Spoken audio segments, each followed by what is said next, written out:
इमरान खान को माइनस करने के चक्कर में मुल्क का बेड़ा गर्क करके रख दिया गया है और अब हुकूमती वजीर भी हुकूमती कमेटियों से इस्तीफा दे रहे हैं और भाग रहे हैं कि इस कदर खौफनाक सूरत हाल में पाकिस्तान को डाल दिया गया है। लेकिन डॉक्टर कैसर बंगाली ने कहा कि इस्लामाबाद जाओ तो ऐसा लगता है कि कोई क्राइसिस है ही नहीं, यानी कि किसी को कोई परवाह नहीं है पाकिस्तान की, सब अपने मजे अपनी अयाशियों में लगे हुए हैं। अब डॉक्टर कैसर बंगाली हैं दोस्तों, उन्होंने भी दबे लफ्जों में कह दिया है कि इमरान खान के बिना कोई कर्ज देने को तैयार नहीं है। अब इमरान खान का नाम तो उन्होंने नहीं लिया, लेकिन जाहिर है इसी वजह से ही कोई कर्ज नहीं दे रहा, मुल्की सियासी हालात की वजह से कि मुल्की हालात बहुत ज़्यादा ख़राब हो चुके हैं। हुकूमत कहती है कि सब ठीक है, हर कोई कर्जा दे रहा है, लेकिन डॉक्टर कैसर ने कहा है कि कोई भी नहीं दे रहा, सारी कंपनीज पाकिस्तान से भाग रही हैं। ये सुने डॉक्टर कैसर बंगाली ने क्या कहा, जो कि हुकूमती कमेटी के वजीर से, और अब उन्होंने इस्तीफ़ा दे दिया है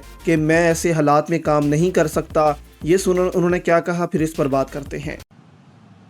इसलिए ज़रूरी है कि मुल्क दिवालिया हो चुका है, हम अब कर्ज़े ले रहे हैं सिर्फ कर्ज़े वापस करने के लिए, और हमें कोई कर्ज़ा दे नहीं रहा है, मैं भी कर्ज़ा नहीं दे रहा। हम असासे बेचना चाहते हैं, कोई हमारे असासे ख़रीदना नहीं चाहता।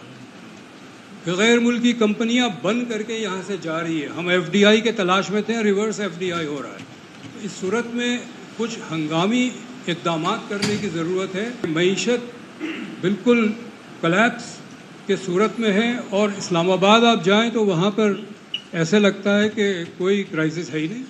इंडस्ट्री को रिवाइव करने के लिए जीएसटी का रेट कम। अब उन्होंने मजीद कहा कि हम अपने मुल्क के इदारे बेचने जा रहे हैं, कोई खरीदने को तैयार नहीं है। यानी उन्होंने प्लान बनाया था PIA, Lahore Karachi airport, steel mills, ये सब बेचने का और खुद कमीशन खाने का। अब दोस्त ममालिक इनको कह रहे हैं कि मुल्क आपका चल नहीं रहा, कोई पैसा लगाने को तैयार नहीं है, अवाम जो है वो पैसा खर्च नहीं कर रही, तो कौन पाकिस्तान में पीआईए पर बैठेगा, कौन सफर करेगा मुल्क में। अवाम के पास तो इतनी बाइंग पावर ही नहीं है कि वो यहाँ पीआईए की टिकट ले सके, सफर कर सके। तो हम पागल हैं कि जो पाकिस्तान के ये असासे खरीद कर अपने सिर पर जो है वो हथौड़ा मार लें। तो दोस्तों जाहिर है कि जब अवाम के पास बाइंग पावर होगी, उनके पास पैसा पड़ा होगा, तो वो फिर जो है वो जहाज पे सफर करेंगे। जाहिर सी बात है पैसा नहीं होगा तो वो ट्रेन पर सफर करेंगे या सफर करेंगे ही नहीं। और अब पाकिस्तान में तो ये ट्रेंड बन रहा है कि कोई भी अब दूसरे शहरों में सफर करने को भी तैयार नहीं है। इसी वजह से पाकिस्तान के हालात ऐसे हो चुके हैं